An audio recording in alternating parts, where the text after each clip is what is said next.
Welcome to MSR 7 news. ఇది భారతదేశంలోని తెలంగాణలోని ములుగు జిల్లా పాలంపేట్ గ్రామంలో ఉంది.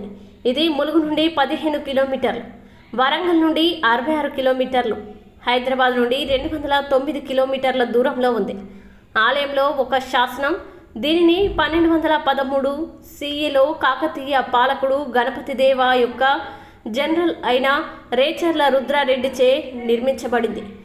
రామప్ప సరస్సు సమీపంలో ఉన్న రామప్ప ఆలయ సముదాయం 1212 మరియు 1234 మధ్య కాలంలో నిర్మించబడింది.